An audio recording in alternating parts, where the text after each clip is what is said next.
हिमांशु द्विवेदी और स्वागत है आपका हमारी खास क्रिकेट चर्चा के तहत आज हमारी बातचीत के केंद्र में हिमाचल प्रदेश देवभूमि के तौर पर ख्यात है। वो हिमाचल इस समय देश भर में सुर्खियों में इसलिए नहीं है कि वहां पर प्रचंड बहुमत के साथ कांग्रेस पार्टी की सरकार है। सुर्खियों में इसलिए है कि कांग्रेस की प्रचंड बहुमत से सरकार होते हुए भी राज्यसभा में पार्टी हार गई है, इसलिए हाहाकार मचा हुआ है। 68 सदस्यीय विधानसभा, 68 में से 40 सीटों पर कांग्रेस के विधायक। भारतीय जनता पार्टी जो वहां पर सत्ता में थी 2022 के चुनाव में हारी, तसल्ली से हारी और कुल 25 विधायक जीत पाए, 3 निर्दलीय हैं। ऐसे समीकरण के बीच में जब राज्यसभा चुनाव घोषित हुए तो हिमाचल में भी एक सीट पर राज्यसभा चुनाव होना तय हुआ। भारतीय राष्ट्रीय कांग्रेस ने जीत के आत्मविश्वास के साथ जाने माने वकील अभिषेक मनु सिंघवी को अपना प्रत्याशी घोषित किया। माना जा रहा था कि निर्विरोध निर्वाचन हो जाएगा। अब कहानी कुछ और पक रही थी। भारतीय जनता पार्टी ने अचानक चौंकाते हुए हर्ष महाजन को वहां पर प्रत्याशी बना के मैदान में उतार दिया। लोग अचंभे में थे कि कुल 25 विधायकों वाली भारतीय जनता पार्टी किस मुगालते में राज्यसभा को चुनाव लड़ने जा रही है, पर वो मुगालता नहीं, तैयारी थी।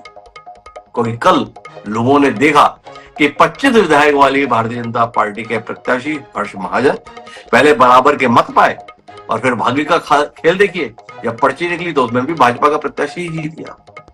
मामला यही नहीं रुका है। इस हार के साथ ही तकरीबन 1.25 साल पुरानी सुखविंदर सिंह सुक्खू के नेतृत्व वाली सरकार भी कटघरे में आकड़ी हुई है और उसके भविष्य को लेकर चिंताएं समा गई। चिंता इसलिए है कि भारतीय जनता पार्टी के साथ हाथ मिला चुके विधायक ही नहीं, बल्कि वो विधायक जिन्होंने कांग्रेस प्रत्याशी को वोट दिए, नेतृत्व परिवर्तन की बात कर। उनका कहना है कि सुखविंदर सरकार चला पाने में नाकाम। वो विधायकों को ना तो सम्मान देते हैं ना स्थान देते हैं। वीरभद्र सिंह जो पर्याय रहे 5 दशक तक हिमाचल में कांग्रेस के, उनके पुत्र विक्रमादित्य सिंह ने आज सुबह इस्तीफा दे दिया मंत्रिमंडल से, ये कहते हुए कि सरकार में काम करना संभव नहीं है। लगातार अपमान हो रहा है। मेरे पिताजी के नाम पर चुनाव जीते और हालत देखिए, 1.25 साल में 2 गज जमीन शिमला में ना दे पाए उनकी प्रतिमा की स्थापना। तो कुल मिलाकर ये मसला कांग्रेस की अंदरूनी कलह का है या भारतीय जनता पार्टी की सियासत का? क्या केवल राज्यसभा चुनाव में पराजय के साथ मामला निपट जाएगा या इसके परिणाम आने वाले समय में कांग्रेस के हाथ से एक और राज्य खिसकने के रूप में हम देखेंगे?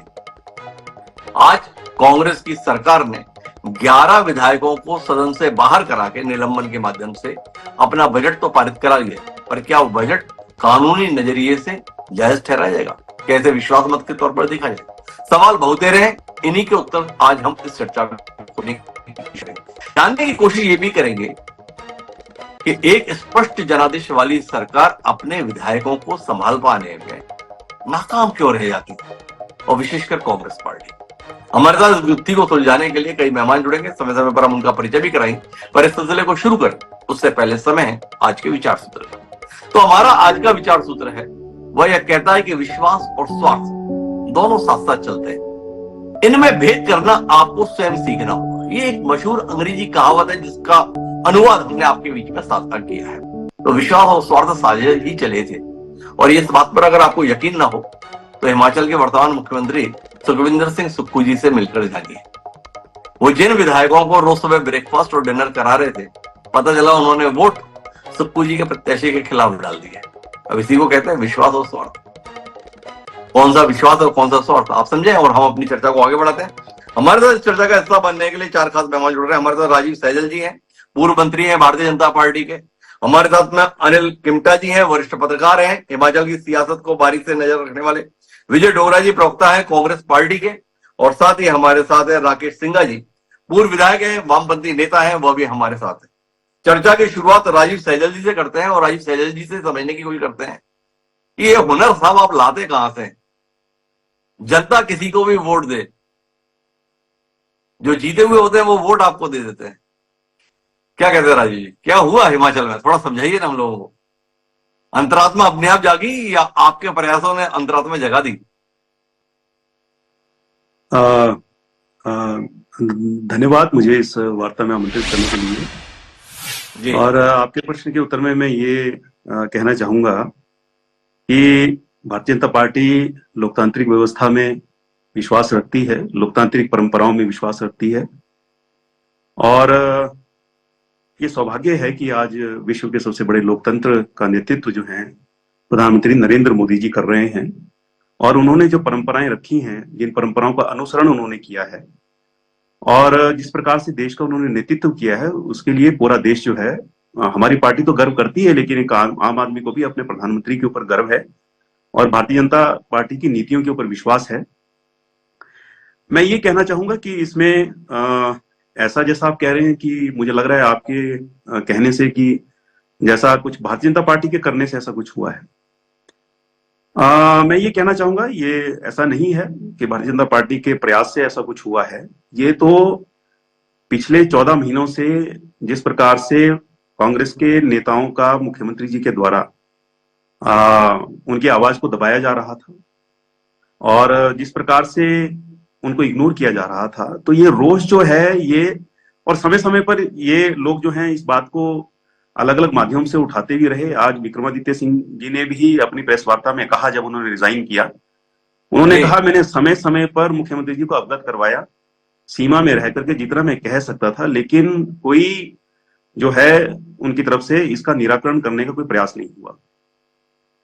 ऐसा ही एक पूर्व मंत्री और कांग्रेस के वरिष्ठ नेता प्रकाश चौधरी, उन्होंने भी कुछ दिन पूर्व कांग्रेस से रिजाइन किया, अपने सब दायित्वों से उन्होंने जो है वो रिजाइन किया।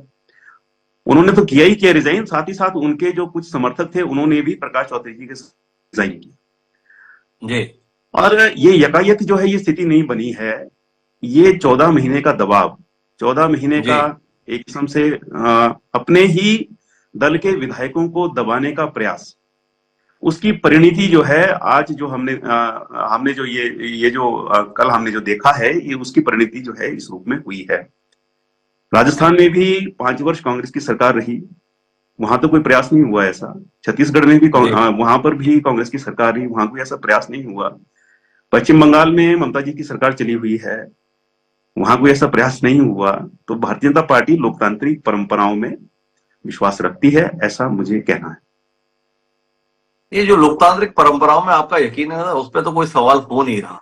सवाल तो इस बात के लिए हो रहा है कि ये विधायक जैसे ही वोट डालते हैं वैसे हरियाणा पुलिस और सीआरपीएफ के जवानों के घेरे में वो आ जाते हैं, हेलीकॉप्टर भी तुरंत मिल जाता है, पंचकुला के गेस्ट हाउस में भी रख लिया जाता है, वहां से भी वापसी आ जाती है। तो थोड़ा लगता है कि भारतीय जनता पार्टी की तरफ से उनको संरक्षण तो मिल रहा है, समर्थन मिल रहा है, और अगर मिल रहा है तो उसमें आपको ऐतराज क्या है? अगर लोग आपके पास मदद के लिए जा रहे हैं या आप उनसे मदद ले रहे हैं, तो ऐतराज की क्या बात है राजीव जी? आप इतना संकोच क्यों कर रहे हैं मदद करने या मदद लेने के संदर्भ में?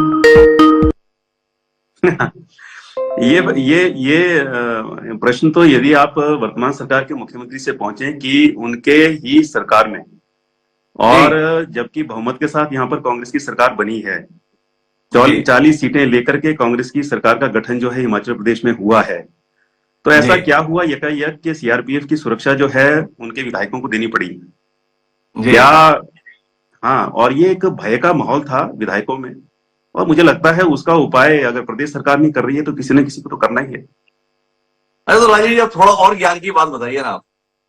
मामला केवल राज्यसभा की सीट जीतने के साथ ही आपका पूरा हो गया, या सत्ता परिवर्तन जब तक ना हो जाएगा और एक बार फिर भारतीय जनता पार्टी सत्तारूढ़ नहीं हो जाएगी, ये संघर्ष चलेगा?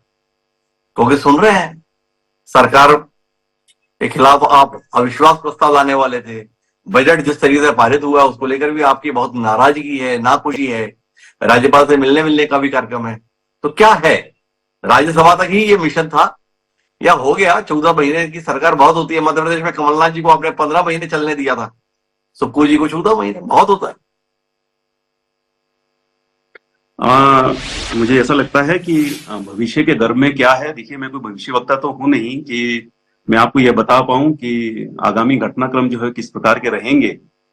पर मैं दोबारा इस बात को कहना चाहूंगा, अभी तो कुछ ही लोग जो हैं उन्होंने अपनी भावनाएं व्यक्त करके और अपनी अंतरात्मा की आवाज को सुन करके वो इस स्थिति से बाहर आए हैं, और जो सूचनाएं हैं और जिस प्रकार की बातें मैं सुन रहा हूं, ये दायरा जो है ये काफी बड़ा है जी। और ये विद्रोह जो है ये भारतीय जनता पार्टी के नेताओं के प्रयास के कारण से नहीं है, और जी ये मैं दोबारा फिर ये कहना चाहूंगा, प्रकाश चौधरी जी इस पार्टी के बहुत वरिष्ठ नेता रहे हैं। राजेंद्र राणा इसी पार्टी के टिकट पर चयनित होकर के सुजानपुर से जीत करके आए। सुधीर शर्मा पूर्व में मंत्री रहे। कांग्रेस पार्टी का उनका एक लंबा उनका जुड़ाव है, पारिवारिक जुड़ाव। उनके पिताजी स्वर्गीय पंडित संतराम जी, वो मंत्री भी रहे कांग्रेस सरकार में। वीरभद्र सिंह जी के, स्वर्गीय वीरभद्र सिंह जी के करीबी सहयोगियों में जो है उनको गिना जाता था। विक्रमादित्य सिंह जी की बात आज हमने सुनी है। इंद्रदत्त लखनपाल जी इनके कैडर से संबंधित रहे हैं। सेवा दल के जो है वो नेता रहे हैं, बहुत वरिष्ठ नेता हैं कांग्रेस के। रवि ठाकुर जी, इनकी माताजी भी जो है वो कांग्रेस दल से ही, कांग्रेस पार्टी से ही विधायक रही हैं लाहौल स्पीति से। तो ये प्रतिभा सिंह जी भी समय समय पर अपना रोष जो है मुख्यमंत्री जी के नेतृत्व के प्रति, नीतियों के प्रति, और जो एटीट्यूड मुख्यमंत्री जी का है उसके प्रति अपनी भावनाएं जो है वो व्यक्त करती रही हैं। और अब आप तो राजीव जी, एक बात का उत्तर आप और दीजिए, तो फिर मैं विजय जी के पास चलूं। चाह क्या रहे हैं आप? हिमाचल में भाजपा की सरकार बनवाना, या प्रतिभा सिंह, विक्रमादित्य जी और जो नाम आप बता रहे थे, राजेंद्र राणा वगैरह है, इनके दुख से बहुत दुखी दिखाई दे रहे हैं आप, इनका दुख दूर कराना चाहते हैं, नेतृत्व परिवर्तन हो जाए इसके लिए मदद कर रहे हैं। चाह क्या रहे हैं आप?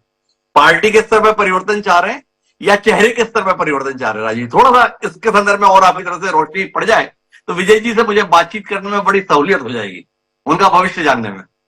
ऐसा है भाई साहब, देखिए परिस्थितियां जो हैं वो खुद आकार ले रही हैं जी। ये हम हमेशा चाह रहे हैं, इस कारण से ऐसा नहीं हो रहा है। अरे माफ तो कीजिएगा लोगों राजीव, ने, मैंने कहा तो था कि ये मेरा आखिरी सवाल है, लेकिन आपने जो बात कह दी ना, हारने के लिए प्रत्याशी घोषित किए थे आप। 25 विधायक थे आपके पास में। ये मध्य प्रदेश में भी चुनाव हुए, आपने वहां पर कहीं मुकाबले की स्थितियां नहीं बनाई। आप वहीं उतारे हैं जहां आपको जीतने के संदर्भ में रणनीति दिखाई दी है, उत्तर प्रदेश में भी, हिमाचल में भी। तो अब कम से कम आप ये तो ना कहो कि हमें उम्मीद नहीं थी। हारने के लिए चुनाव लड़ेगी भारतीय जनता पार्टी, जो देश की नहीं दुनिया की सबसे बड़ी पार्टी है। देखिए भाई साहब, ऐसा है, इस बारे में मैं ये कहना चाहूंगा, भारतीय जनता पार्टी का नेतृत्व जो है ये बहुत सूझवान नेतृत्व है। और जब हम प्रत्यक्ष राजनीति कर रहे हैं, प्रत्यक्ष तौर पर इस क्षेत्र में उतर करके जब हम काम कर रहे हैं, तो कुछ बातों की आहट तो जो है, और असेसमेंट कह लीजिए आप या अंदाजा आप कह लीजिए, तो अंदर क्या चला हुआ है कांग्रेस में इसका अंदाजा जो है वो आज नहीं, ये बहुत पहले से जो है हमें है। और मैं ये भी कहना चाहूंगा, देखिए आम आदमी भी आज इस सरकार से बहुत निराश है। और आज कांग्रेस के कार्यकर्ता, मैं कैडर की बात कर रहा हूं, मैं बड़े नेताओं की, कांग्रेस के बड़े नेताओं की बात नहीं कर रहा हूं। अब मैं बात कर रहा हूं कांग्रेस के एक सामान्य कार्यकर्ता की। आज वो चौक चौराहे के ऊपर खड़ा होकर के कांग्रेस का विरोध करने वाला अगर कोई शख्स आपको दिखाई देगा तो वो कांग्रेस का कार्यकर्ता होगा। इस कदर परिस्थितियां कांग्रेस के कार्यकर्ता की मदद करने के लिए अगर कोई साथ खड़ा होगा तो वो भारतीय जनता पार्टी का नेतृत्व होगा। क्या कहते हैं विजय जी, क्या हालत हो गई आपकी पार्टी की, बताइए। आपकी पार्टी के शीर्ष नेताओं की दुख, तकलीफ, पीड़ा को अगर कोई सुन रहा है तो वो भारतीय जनता पार्टी का शीर्ष नेतृत्व है। कांग्रेस के अगर आम कार्यकर्ता की तकलीफ में कोई साथ खड़ा होने का दावा कर रहा है तो वो भारतीय जनता पार्टी का नेतृत्व है, ऐसा हमें डॉक्टर राजीव जी बता रहे हैं। क्या कर रहे हैं आप सत्ता में आने के बाद? कितने शर्मसार हैं अपनी सत्ता को लेकर राजीव जी? मैं सबसे पहले तो सबको नमस्कार करता हूं। और ये है क्योंकि अभी डॉक्टर राजीव कह रहे थे कि पूर्व मंत्री रहे हैं, भाजपा के वरिष्ठ नेता हैं, और मुझे ऐसे लग रहा है कि अब क्योंकि कांग्रेस को बैसाखियों का सहारा लेने की आदत नहीं, और जिस तरह से जिस साफगोई के साथ अभी आप पूछ रहे थे और डॉक्टर राजीव बताने का प्रयास कर रहे थे, मैं समझता हूं कि ये तो कोई ऐसा दौर खेल नहीं सकता कि 40 हमारे पास हो और 25 इनके पास हो, 3 अन्य हो।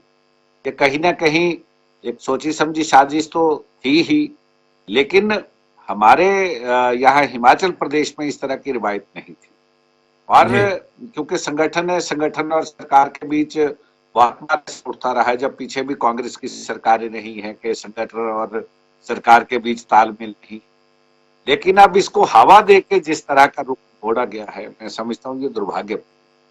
और इसमें हमारे क्योंकि बड़े वरिष्ठ नेतागण इसमें साथ गए हैं, वो भी अब किन परिस्थितियों में गए हैं उसके बारे में तो आला लीडर्स कह सकते हैं, लेकिन एक पार्टी का प्रवक्ता होने के नाते मुझे दुख इस बात का है कि हम लोग एक पूर्ण बहुमत होने के बावजूद भी अगर हम लोग हारे हैं तो कहीं ना कहीं हमारी कोई न कोई नाकामी रही होगी, जिसका कारण हमें ये देखना पड़ा।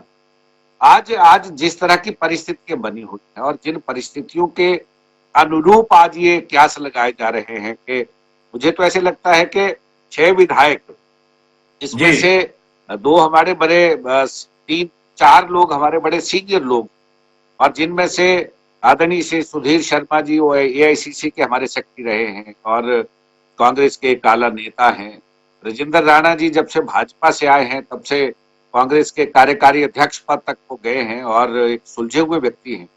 उसी तरह से इंद्रदत्त लखनपाल, क्योंकि सेवा दल एक अनुशासित संगठन है, वो भी उसके मुखिया रहे हैं, और रवि ठाकुर भी सेवा दल से जुड़े रहे हैं, उनकी माता विधायक रही।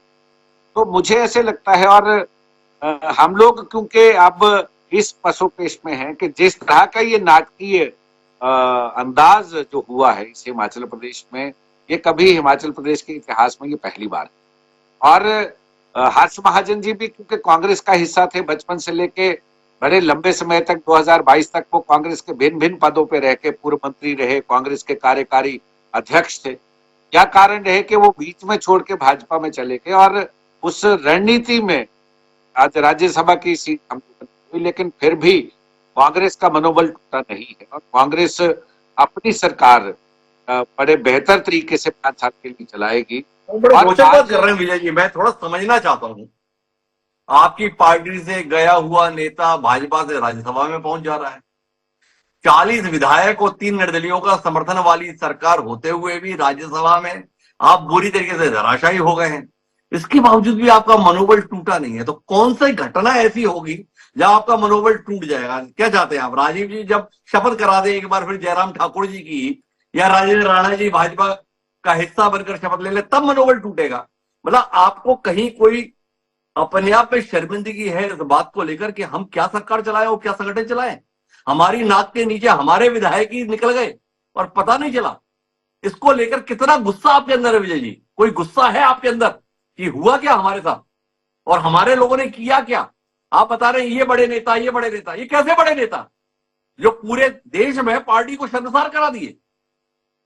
जी, एक बात, जब से भारतीय जनता पार्टी की एनडीए की सरकार इस देश में आई है तब से एक नारा दे रहे थे कि हम कांग्रेस मुक्त भारत बनाएंगे। मुझे ऐसे लगता है कि भारतीय जनता पार्टी में इतना दम नहीं है कि कांग्रेस मुक्त वो भारत बना सके। इसमें अगर कोई सहयोग करेगा तो कांग्रेस के ही लोग अगर सहयोग करेंगे तब कांग्रेस मुक्त हो सकती, अन्यथा ये कांग्रेस मुक्त होने वाली नहीं है। और कांग्रेस की विचारधारा एक दूसरे को जोड़ने की है, तोड़ने की नहीं रही। ये विक्रमादित्य जी का सवाल है। विक्रमादित्य जी का सवाल ये भी है कि मंत्रियों के विभाग उनसे बात किए बगैर बदले जा रहे हैं। सवाल पार्टी की प्रदेश अध्यक्ष प्रतिभा सिंह जी का भी है कि आयोजन हो रहा है, प्रदेश अध्यक्ष को खबर तक नहीं की जा रही है। इसके बावजूद भी आप कह रहे हैं कि मैं समझ नहीं पा रहा ऐसा क्यों हो रहा है, और क्या समझना चाहते हैं आप? मैं तो क्योंकि पार्टी का एक वो कार्यकर्ता हूं जो बचपन से जुड़ा, और बचपन से जुड़ते हुए हमने तो कभी इस तरह का ना कभी सोचा, क्योंकि हम भी टिकट के दावेदार रहते हैं, लेकिन जब टिकट नहीं मिलता हम फिर पार्टी का काम करते हैं।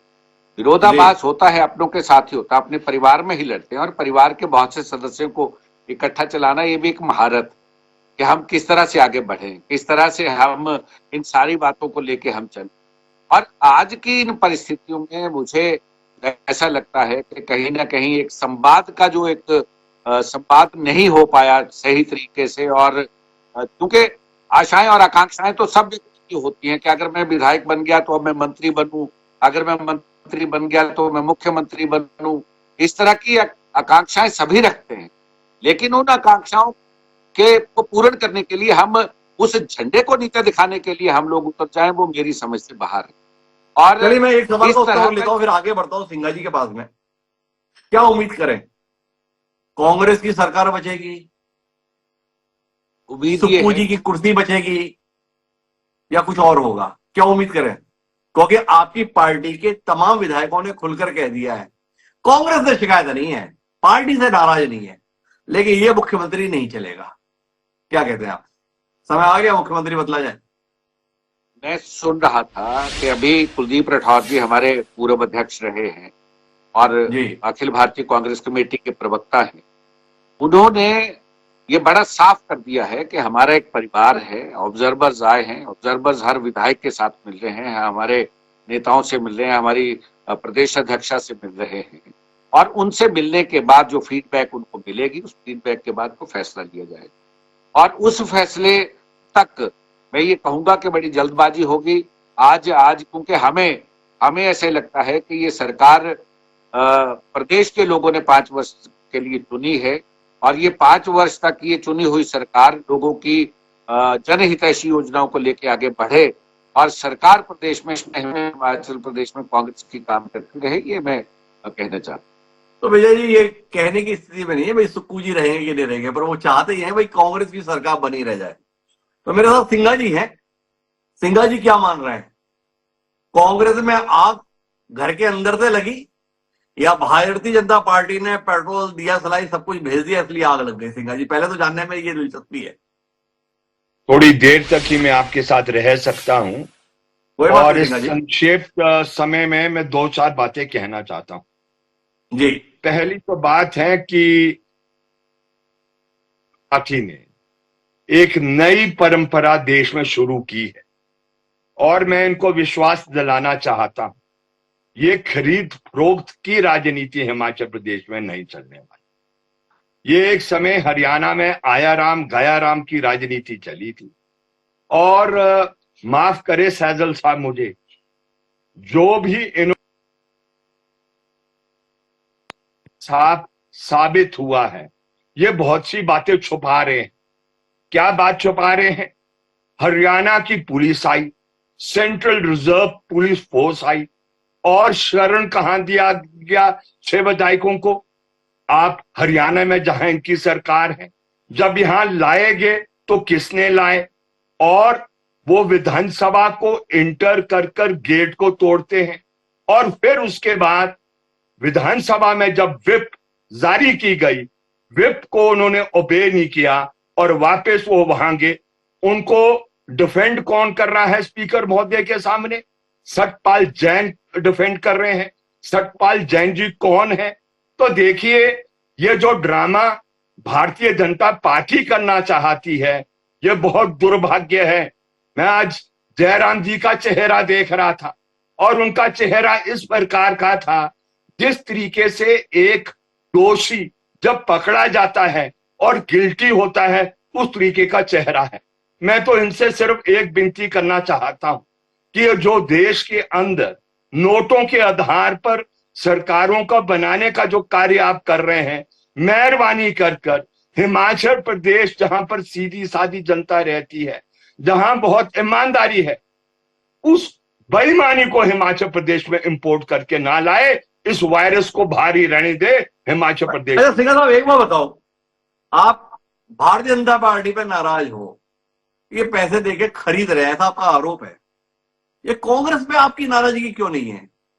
भाई कोई खरीद रहा है तो तब खरीद रहा है ना जब सामने वाला बिक रहा है। तो जो बिक रहे हैं उन पर भी आपकी उतनी नाराजगी है, उस पर भी उतना आपका गुस्सा है, उतना उस पार्टी को लेकर भी आपकी कोई शुद्धता है। और विक्रमादित्य जी जो शिकायत कर रहे हैं उस पर आपका क्या कहना है कि मेरे पिताजी का सम्मान नहीं हो रहा, प्रदेश अध्यक्ष का सम्मान नहीं हो रहा, तमाम विधायक चला रहे हैं, मुख्यमंत्री हमारी सुनता नहीं है, इस पर भी आपका क्या कहना है? ये हिमांशु जी, हिमाचल प्रदेश में वाईएस परमार मुख्यमंत्री रहे जिनकी बहुत बड़ी भूमिका रही। मुझे बताएं, क्या वाईएस परमार के खिलाफ अविश्वास प्रस्ताव नहीं आया? कांग्रेस के लोगों ने मूव किया। लालचंद स्टोक्स एक वोट से परमार साहब रहे। किसी भी राजनीतिक पार्टी में ऊपर से लेकर नीचे तक कभी एकता नहीं होगी और अलग अलग विचार होंगे, अलग अलग दृष्टिकोण, but you have to obey some principal, और वो प्रिंसिपल है मेजॉरिटी पार्टी के अंदर क्या कहते हैं वो चलेगा। ये कहां है मुझे बताएं। तब तक आप पार्टियों के अंदर जो लोकतांत्रिक प्रणाली है, जो अपनी बात को रखने का है, उसको भी आप दबा देंगे। इसलिए मैं समझता हूं ये वाला प्रश्न तो कांग्रेस पार्टी को निर्धारित करना है, who is the majority with in their legislative wing, और वही निर्धारित करेंगे कि कौन उनका नेता होगा। ये तो हमेशा गुट रहे हैं, कौन सी भारतीय जनता पार्टी के अंदर अलग अलग गुट नहीं है, तो इनके दिल्ली वाले क्यों निर्धारित करते हैं कि कौन मुख्यमंत्री होगा, क्यों ऊपर। और वो मापदंड है कि मेजॉरिटी की राय अल्टीमेटली प्रिवेल करे, और मेजॉरिटी की राय इस समय क्या है, देखा आप बहुत सैद्धांतिक बात कह रहे हैं।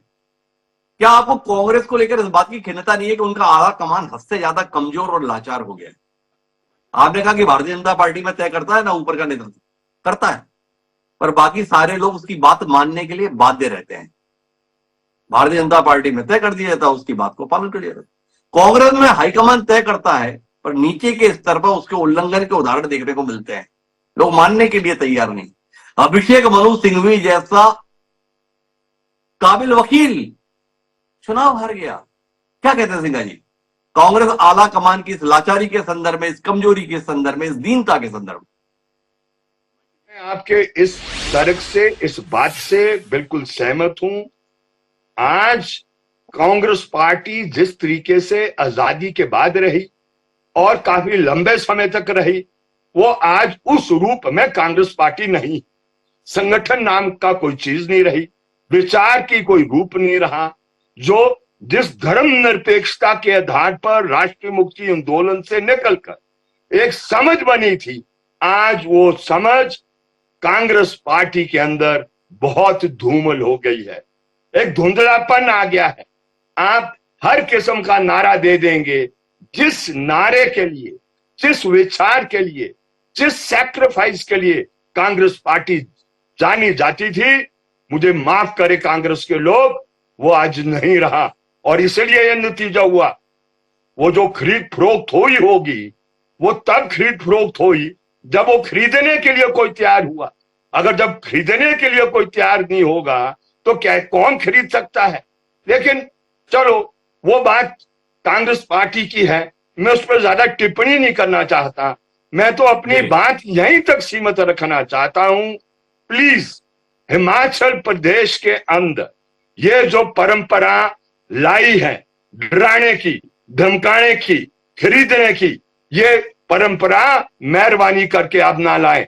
After all the people have voted, लोगों ने अपना मत देकर एक सरकार को चुना है, नीतियों के आधार पर चुना है। मैं खुद विधायक के लिए उठा था, मैं हार गया, मैंने स्वीकार किया, और इसलिए मुझे 5 साल के लिए वेट करना है, लोकतांत्रिक प्रणाली वो कहती है। तो जयराम जी को क्या जल्दी लगी है?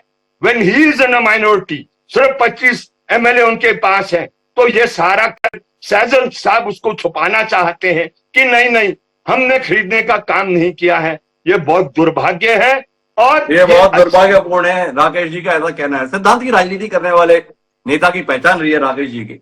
हम इलाके में जाकर देखकर आए उनके काम को, तो उन्होंने जो मुद्दे उठाए उसमें हम राजीव जी से तो समझेंगे, लेकिन उससे पहले फिर था अनिल किमटा जी। अनिल किमटा जी थोड़ा जानना चाहते हैं, हिमाचल के दर्द की बात राकेश जी ने कही, भाजपा की रणनीति की बात राजीव जी ने की, कांग्रेस में क्या है इसके संदर्भ में हमें विजय जी बता रहे थे। पर आपसे जानना ही है, दिखाई क्या दे रहा है हिमाचल में? सुक्खू जी जा रहे हैं, कांग्रेस की सरकार जा रही है, या कुछ और होने जा रहा है? जो राज्यसभा का चुनाव यहाँ पर हिमाचल प्रदेश में था, नॉर्मली इससे पहले तो ऐसा होता था कि जिस दल का यहाँ पर बहुमत होता था उस दल का नेता चुनकर जो है दिल्ली राज्यसभा आ जाता। इस बार पहली बार हुआ कि जब भाजपा का नंबर 25 था, कांग्रेस 40 था और 3 निर्दलीय विधायक थे, तो 43 के आंकड़े जो 3 निर्दलीय थे उन्होंने भी कांग्रेस का समर्थन दे रखा था। तो 43 एक तरफ से, 25 एक तरफ से। उसके बाद हर्ष महाजन को एज कैंडिडेट खड़ा किया गया, और उसके बाद में 34 वोट पड़े। बड़ा नाटकीय घटनाक्रम हुआ, लॉटरी के द्वारा हर्ष महाजन जी की जीत हुई और वो राज्यसभा के लिए निर्वाचित हुए। इससे एक चीज बड़ी साफ दिखती है कि किस तरह करके हिमाचल प्रदेश राज्य में भी चीजें बदल रही है। और वहीं पर चीजें खत्म नहीं हुई कि राज्यसभा में ठीक है, राज्यसभा चुनाव खत्म हो गया, उसके बाद जो 6 बागी विधायक कांग्रेस के वो बीजेपी के साथ चले गए, और आज भी बीजेपी के लोगों के साथ ऐसा कह रहा जा सूत्र कह रहे हैं कि 2 MLA पहले लेकर गए थे उनको पंचकुला, इस बार अब 4 MLA उनको लेकर गए हैं पंचकुला में, उनको रखा गया है। तो वहां पर ये सारी चीजें जो चल रही हैं, इधर से कांग्रेस कह रही है कि नेतृत्व परिवर्तन होना चाहिए। कांग्रेस के अंदर भी काफी खिचड़ी पकी हुई है, क्योंकि सुक्खू की कार्यशैली को लेकर कांग्रेस के जो विद इन एमएलए हैं उनमें काफी खींचातानी है। आज विक्रमादित्य ने सुबह मॉर्निंग में मीडिया को कॉल किया, उसके बाद उन्होंने प्रेस कॉन्फ्रेंस की, वो भावुक भी हुए, रो भी पड़े, उन्होंने अपना बयान दर्द वहां पर बयां भी किया कि किस तरह उनकी पूरी 14 महीने अनदेखी होती रही। इसी तरह करके एक चिट्ठी और भी है जिसमें 20 विधायक, टोटल 26 विधायक जो है वो ये कह रहे हैं कि हमारी सुनवाई नहीं होती, सुक्खू सरकार की वर्किंग अच्छी नहीं है। उनको लेकर भी काफी हुआ, जिसमें आनंद फानंद में दिल्ली से जो इनके पर्यवेक्षक उनको हिमाचल आना पड़ा। सेसिल होटल है, यहाँ पर इस वक्त मीटिंग चल रही है, अलग अलग कयास लगाए जा रहे हैं। फिर उधर आपके जो 6 एमएलए कांग्रेस के हैं उनके खिलाफ यहाँ पर एंटी डिफेक्शन के तहत कार्रवाई चली। स्पीकर ने अपना निर्णय उसके लिए रिजर्व किया है। इन 6 विधायकों की दोनों पक्ष ने सुनवाई की और उनका निर्णय रिजर्व हो गया है। कांग्रेस के जो 6 बागी विधायक है वो इस वक्त पंचकुला में है या भाजपा के साथ है, और उधर जो बाकी लोग हैं पर्यवेक्षक के साथ मीटिंग कर रहे हैं। अभी तो ये ड्रामा शुरू ही हुआ है हिमाचल प्रदेश में, ये किधर को जाएगा ये मालूम नहीं है।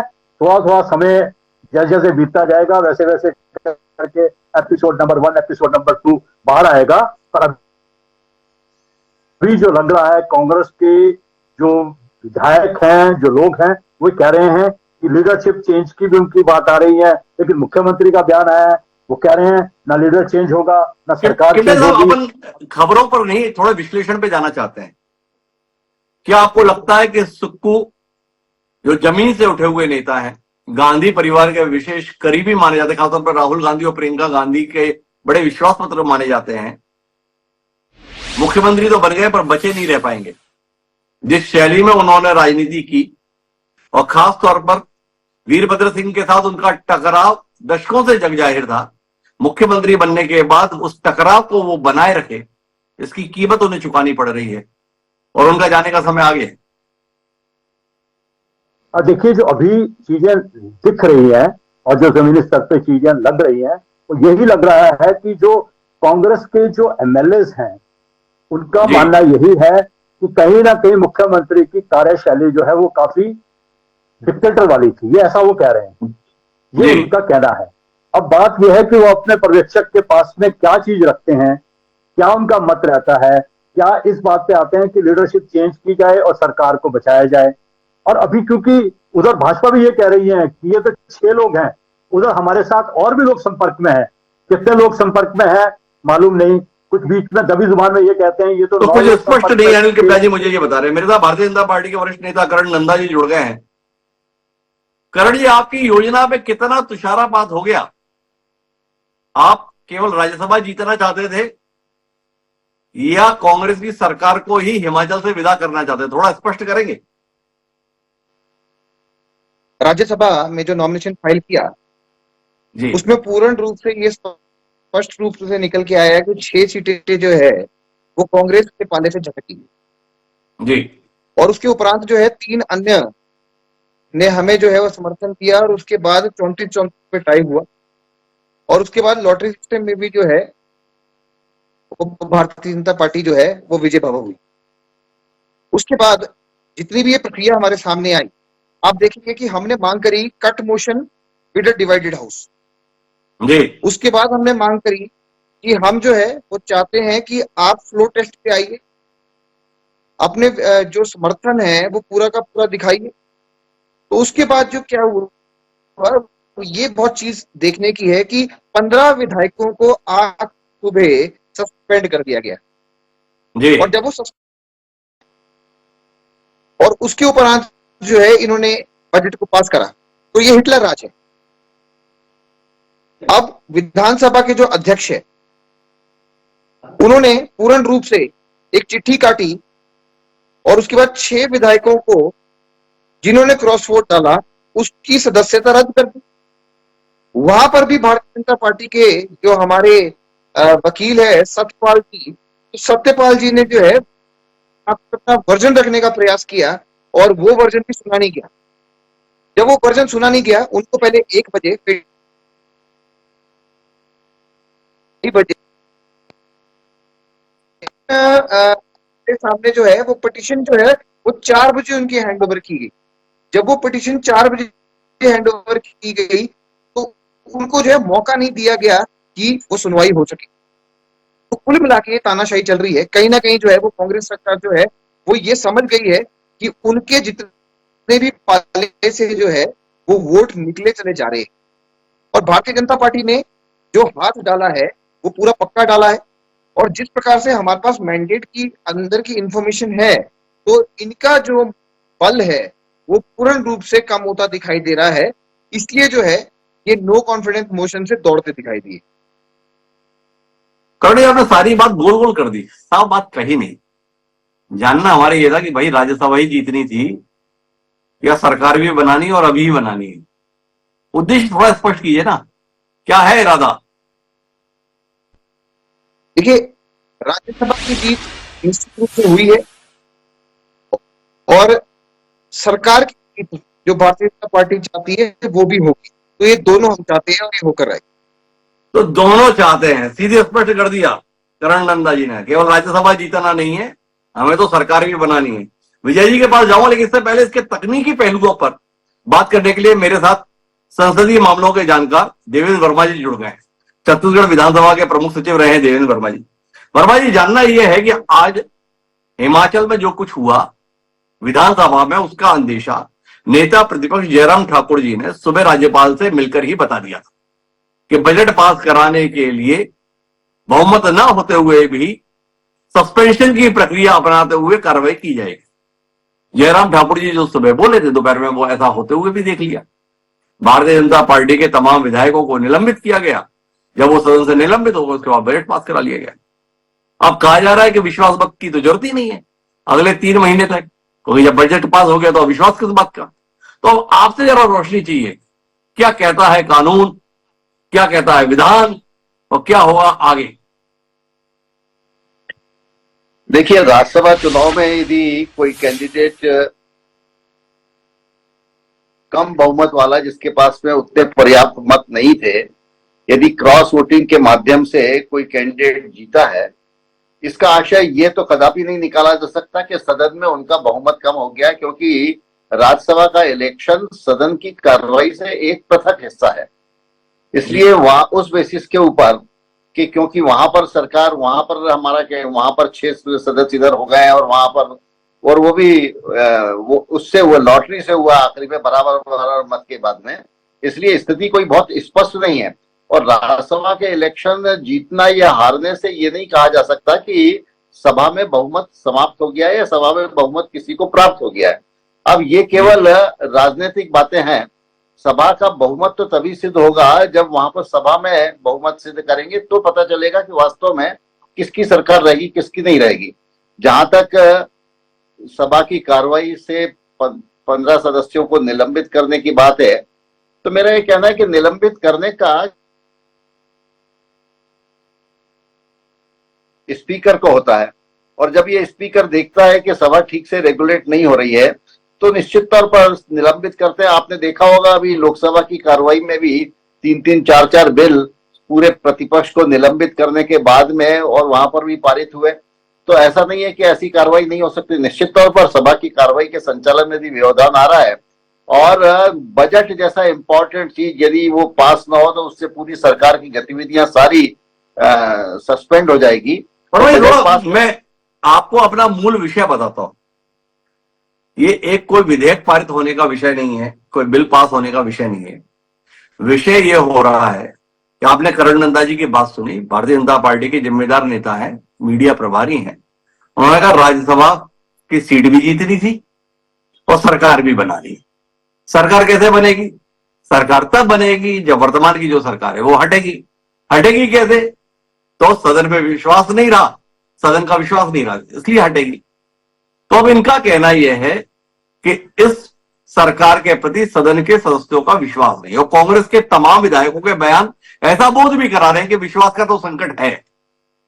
अब नुस्खा यह है जिस पर आपकी जरूरत हमें पड़ी कार्यक्रम में जोड़ने की, कि अगर बजट पास हो गया तो एक निश्चित अवधि तक अविश्वास प्रस्ताव लाया नहीं जा सकता।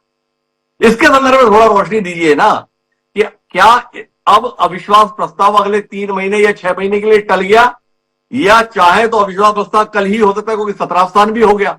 तो थोड़ा इसमें रोशनी दीजिए कि इसमें विधान क्या कहता है। हो सकता है यदि भारतीय जनता पार्टी उतने विधायकों के हस्ताक्षर युक्त और चाहे तो सबको कर दे और राज्यपाल से कहे कि अब ये सरकार का बहुमत नहीं है और इसलिए ये निर्देश दीजिए कि ये सभा में बहुमत सिद्ध करे, तो निश्चित तौर पर राज्यपाल परिस्थितियों को देखते हुए सभा में बहुमत के लिए सत्र आहूत करने का निर्देश दे सकते हैं और सभा में बहुमत के लिए कहा जा सकता है। आपको पता होगा ये बजट पास करने से कोई संबंध नहीं रहता, क्योंकि कहा जाता है कि भाई बजट पास हो जाए तो 3 महीने या 6 महीने तक फिर विश्वास मत प्रस्तुत नहीं किया जा सकता। ऐसा नहीं है। यदि सदन में विश्वास मत नहीं है तो अब ये कहेगा कौन? मतलब ये इसको सिद्ध करने के लिए निर्देश देने की शक्ति राज्यपाल में है। यदि राज्यपाल चाहेंगे, यदि राज्यपाल को ये संतुष्ट करेंगे कि अब इनका बहुमत नहीं है और इसलिए सभा में बहुमत सिद्ध करने के लिए निर्देश दिए जाए, तो राज्यपाल निर्देश देके और सभा की कार्रवाई, सभा को 1 दिन के लिए या 2 दिन के लिए सत्र आहूत करने का निर्देश दे सकते हैं और बहुमत वहीं पर सिद्ध होगा। मध्य प्रदेश में भी पहले हुआ है और भी कई राज्यों में इस प्रकार का हुआ है, जब सुप्रीम कोर्ट ने बल्कि निर्देश दिए कि आप सभा में बहुमत सिद्ध करने के लिए सभा बुलाइए और फिर बुलाई गई। तो ये तो गवर्नर का तो अधिकार है, governor is part of the legislature और उसका ये दायित्व भी है कि बहुमत वाली सरकार ही राज्य में चले।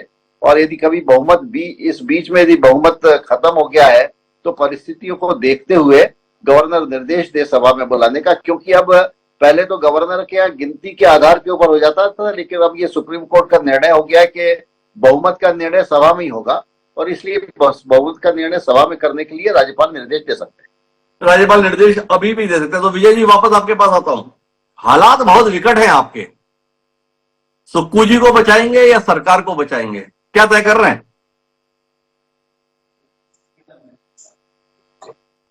जिनके ऊपर आज सीआरपीएफ का शिकंजा है, पंचकुला उनको ले गए हैं, हम तो उनसे भी ये दुआ करेंगे कि वो फिर वापिस आके अपना कांग्रेस के साथ आके बैठें और अगर कोई मन मुटाव है तो बैठ के वो पूर्ण रूप से उनके साथ करें और अगर कोई उनकी और कोई शिकायत है उसको भी पूर्ण करें। लेकिन इस तरह से, जिस तरह से ये चल रहा है तंत्र, ये अच्छा नहीं है और कांग्रेस की सरकार बनाने में ये अपना काम करें और कांग्रेस की सरकार 5 वर्ष यहाँ काम करेगी। ये जो अभी अविश्वास प्रस्ताव की बातें हो रही हैं, कोई दूसरी बातें कर रहे हैं, तो ये मुझे नहीं लगता कि अब ये पूर्ण कर पाएंगे और सरकार अपने आप पूर्ण रूप से काम करेगी, सबको साथ लेके चलेगी। कैसे साथ चलेगी? मंत्री इस्तीफा दे रहा है, प्रदेश अध्यक्ष चिल्ला चिल्ला के बोल रहे हैं कि मुख्यमंत्री मेरी सुनता नहीं है, मेरा सम्मान करता नहीं है, फिर भी विजय जी हमें यहाँ पे कह रहे हैं कि हम चला लेंगे। आपने एक राज्यसभा तक तो निकली नहीं, कैसे माने विजय जी? अभी भी देखो ना, तमाशा पूरे चौराहे पर हो रहा है, दिल नहीं दुख रहा आपका? अभी भी, क्योंकि अभी लाहौल स्पीति में जब वो 1500 रुपए सम्मान राशि की महिलाओं को बांटने की बात आई, वहां से जो लॉन्च की स्कीम, वहां प्रदेश अध्यक्षा जी साथ थी। जब सरकार और संगठन साथ थे तो ये कहना कि ये एक दूसरे की नहीं सुन पा रहे हैं। मैं एक बात ही आपके चैनल के माध्यम से बड़ी जिम्मेदारी के साथ कहना चाहता हूं कि जब विधायक दल की बैठक होती थी, जब विधायक इकट्ठे बैठते थे माननीय मुख्यमंत्री के साथ, उस समय पुरजोर बात की जा सकती थी और विक्रमादित्य सिंह जी क्योंकि लोक निर्माण मंत्री हैं, वो भी अपनी बात को रख सकते हैं और ऐसा नहीं है कि कुछ सुनता नहीं है। जब सुनाने पे सारे लोग इकट्ठे हो जाए तो क्यों नहीं सुनता है कोई? तो ये जो कुछ एक मिसअंडरस्टैंडिंग या मैं कहूंगा कि ये कम्युनिकेशन गैप जो बीच में रहा है, उसके कारण ये सारी बातें उठी हैं। तो ये ऐसी बातें नहीं होनी चाहिए और इसके लिए सूझबूझ के साथ सबको आगे बढ़ना चाहिए और लोगों ने, प्रदेश की भोली भाली जनता ने जिस तरह से कांग्रेस पे विश्वास किया है, उस विश्वास को बरकरार रखने के लिए अभी सिंघा साहब ने बड़े स्पष्ट शब्दों में जो बात कही, मैं उसको एंडोर्स करता हूं। और ये जो भारतीय जनता पार्टी जिस तरह का ये जो एक नया संदेश लेने का प्रयास कर रहे हैं, हिमाचल के लोग बड़े समझदार सूझवान हैं और हिमाचल के लोगों ने बड़ी शिद्दत के साथ कांग्रेस की सरकार बनाई थी और कांग्रेस ने अपना काम भी शुरू कर दिया है। और बार बार ये कहना कि गारंटियां पूरी कर नहीं पाए, एक आपदा जाती नहीं है, दूसरी आपदा भारतीय जनता पार्टी खड़ी कर देती है। इतनी बड़ी आपदा के बावजूद भी सरकार खड़े होने का प्रयास कर रही थी, तब तो केंद्र से कोई राहत नहीं पैकेज ला सके और आज बड़ी बड़ी बातें ये कर रहे हैं। तो मैं समझता हूं कि इन लोगों को भी ये समझना चाहिए, आज प्रदेश के लोगों की आकांक्षाओं के ऊपर खरा उतरने की जरूरत है, ना कि तोड़ मरोड़ के सरकारें बनाने या तोड़ने का जो काम भारतीय जनता पार्टी कर रही है ये ना करे। एक बार बताओ, आप भाजपा पे इतना नाराज हो विजय जी, अपने नेताओं के लिए कुछ भी नहीं बोल रहे हो। अब ये राजेंद्र राणा जी कोई भाजपा के बहकावे में आएंगे क्या, जिसने भारतीय जनता पार्टी के दिग्गज नेता का राजनीतिक कैरियर खत्म कर दिया। लग रहा है कहीं वो आपकी पार्टी के मुख्यमंत्री का कैरियर खत्म ना कर दो। राजेंद्र राणा जी के संदर्भ में आपका क्या कहना है? तो मैं राजेंद्र राणा जी को मैंने बड़ी नजदीक से देखा है, हमारे अच्छे मित्र हैं, और मैं उनसे भी कहूंगा कि वो बड़ी शालीनता के साथ कांग्रेस के साथ बैठ के अपनी सारे गिले शिकवे दूर करें, और कांग्रेस पार्टी में वो जिस पद पे वो रहे, कार्यकारी अध्यक्ष पद तक वो गए हैं और हमारे वरिष्ठ नेता हैं, हम उनकी पूरी कदर करते हैं। लेकिन आज जो अगर कोई उनको गिले शिकवे हैं, वो गिले शिकवे बैठ के मिटाने चाहिए। ऑब्जर्वर आप तो उनकी विधायकी खाने के चक्कर में आप तो उनको नोटिस दे दिया, तुम्हारी विधायकी खत्म कर दी, तुमने वोट पार्टी के खिलाफ दिया है विप के आधार पर, जबकि राज्यसभा चुनाव के संदर्भ में तो विप लागू होता नहीं है, ऐसा नियम बताया जाता है, पर आप तो उसमें विधायकी खाने में तुले हुए हैं। तो दोनों चीजें कैसे चलेंगी? आप एक तरफ कह रहे हैं गिले शिकवे दूर किए जाए, दूसरी तरफ तुम्हें विधायक भी नहीं रहने देंगे, ऐसे कदम उठाएंगे, दोनों चीजों से बात कैसे बनेगी? माशू जी, राज्यसभा के दौरान जो व्हिप जारी किया वो लागू नहीं होता था, लेकिन जो आज व्हिप जारी हुआ, क्योंकि बजट पारित होना था प्रदेश का 24-25 के लिए, उसके लिए जो व्हिप जारी हुआ उसमें उनको बैठना चाहिए था और वो अपनी बात रखनी चाहिए थी। राज्यसभा का मसला तो कल खत्म हो गया। अगर वो ये कह रहे हैं कि हम कांग्रेस के साथ खड़े हैं, अगर कांग्रेस के साथ खड़े हैं तो आके अपनी बात करते, और वो बात उनको करनी चाहिए, मैं तो ये समझता हूँ। और हमारे नेताओं को भी बात सुननी चाहिए, इस तरह की एक सामंजस्य बना के हमें आगे बढ़ना चाहिए, इसलिए काम करना चाहिए। सामंजस्य बनाकर आगे बढ़ना चाहिए, बार बार विजय जी ये बात कर रहे हैं, पर कांग्रेस के विधायक चीख चीख कर कह रहे हैं, चिल्ला चिल्ला कर कह रहे हैं कि मुख्यमंत्री सामंजस्य बनाने के लिए तैयार ही नहीं हो गए। तो क्या कहते हैं किमटा साहब, सुक्कू जी अब समझ जाएंगे, अब सामंजस्य बनाने की कोशिश कर पाएंगे? सुक्कू जी तो अब जाएंगे ही, भाजपा आए ना आए, पर सुक्कू जी तो जाएंगे। क्या कहते हैं? यही है कि इस वक्त जो हिमाचल प्रदेश में एक बड़ा अजीब सा एक राजनीतिक परिदृश्य बना हुआ है। कांग्रेस के अंदर काफी समय से वैसे तो जद्दोजहद चल रही थी, गाय बगाए उनकी पार्टी अध्यक्ष जो है, कभी सुधीर शर्मा, कभी राजेंद्र राणा, और कभी इवन विक्रमादित्य भी बीच बीच में उनके बयान आते थे कि सब कुछ पार्टी के अंदर सही नहीं चल रहा है। लेकिन राज्यसभा का जब चुनाव आया तो उस टाइम पे ये चीजें खुलकर सामने आ गई। और सामने आने के बाद आज स्थिति ये है कि चाहे मैं कहूँ कुछ घटनाक्रम तो ऐसे घटित हो रहे हैं, चाहे वो स्पीकर की तरफ से आज वो 6 लोग हैं, क्योंकि ये लग रहा है कि बीजेपी सरकार यहाँ पर ये राज्यसभा चुनाव अपने आप में एक ट्रेलर है उनका, जो लगता है मुझे they are marching towards the government formation और they want change of the government है। हाउ उनको लगता है कि जैसे ये सारा घटनाक्रम हुआ कि 6 लोग तो उनके साथ कांग्रेस के बागी आ गए, बाकी लोगों के साथ में भी वो टच में है, ऐसा कुछ बीजेपी के लोगों का मानना है। और साथ में क्या हुआ कि इसीलिए आज देखिए कि 6 लोगों के खिलाफ में आपने पिटीशन फाइल हुई स्पीकर के सामने और 6 लोगों की जजमेंट रिजर्व कर दी गई। जैसे आपने कहा था कि फ्लोर ऑफ द हाउस पे अगर आप ये नो कॉन्फिडेंस मोशन लाते हैं तो नो कॉन्फिडेंस मोशन लाने के लिए उनका मतलब है कि नो कॉन्फिडेंस मोशन लाए। अभी 34 कांक रहा है, 34 पे भी एक चीज है कि अगर बराबर तब होते हैं because here speaker has voted in favour of Congress party because he is a Congress member. But जब आपका वहां के स्पीकर के पास वोटिंग का राइट नो कॉन्फिडेंस में तब आता है जब बराबरी का आता है। बराबरी यहां इसलिए नहीं हो सकती क्योंकि आज की स्थिति में अब देखें तो 34 और 33 का होगा, तो 34 इधर राज्यसभा के आंकड़ों को लेकर रखे हैं तो बीजेपी के पास रहेंगे, 33 कांग्रेस के पास रहेंगे। इसीलिए जो 6 जो विधायक कांग्रेस के बागी हुए हैं उन पर एक तलवार लटकाई है कि उनका पिटीशन वहां डली कि they have डिफाइड the whip which was issued against them yesterday for the cut motion, number 1, number 2 today when the budget was being passed. They were the 2 petitions. क्योंकि एक पिटीशन पिछले कल फाइल हुई है, एक एफिडेविट आज फाइल किया गया जिसपे स्पीकर ने जजमेंट रिजर्व किया। कुछ जल्दबाजी तो नहीं कर गए सरकार बनाने के लिए? और कांग्रेस भी नौसिया पार्टी थोड़ी है ना, पुरानी पार्टी है, कानून वानून थोड़े बहुत वो भी पढ़ के लिख के रखे हैं। 6 विधायकों के अयोग्यता का मसला निर्णायक मोड़ पर है। लेकिन कुल मिलाकर बातचीत हमारी निर्णायक मोड़ पर आ गई। हिमाचल में कहानी इतनी आसानी से समाप्त होने नहीं जा रही है। मुख्यमंत्री के तौर पर सुखविंदर सिंह सुक्खू की कार्यप्रणाली ने भारतीय जनता पार्टी को अवसर उपलब्ध करा दिया। अब या तो सुखविंदर सिंह सुक्खू अपनी कार्यप्रणाली बदलने का आश्वासन देते हुए अपने विधायकों और हाईकमान को मना पाए कि एक अवसर उन्हें और मिल जाए, या हाईकमान इन बागी विधायकों की बात मानते हुए सत्ता परिवर्तन कर दे और एक नया चेहरा मुख्यमंत्री के तौर पर दिखा दे।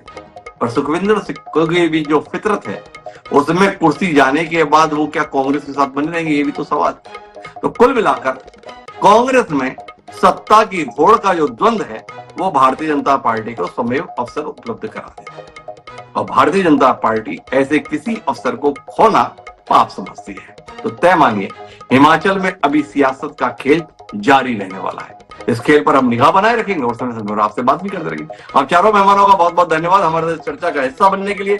समय है अब आज के शेर का। तो हमारा आज का शेर हिमाचल के हालात को लेकर कुछ यूं है कि क्या सियासी चाल है ये जालिमाने वक्त की, क्या सियासी चाल है ये जालिमाने वक्त की, ले लिया सब कुछ मगर एक खुफाव पे जान रहने दिया। इबरत मछली शहरी ने क्या कमाल की बात कही है। सुक्खू जी से ये शेर साझा कीजिए और फिर उनकी प्रतिक्रिया जानिए। इस आग्रह के साथ मुझे दिया कल फिर मिलेंगे नए विषय के साथ। तो फिर मिले।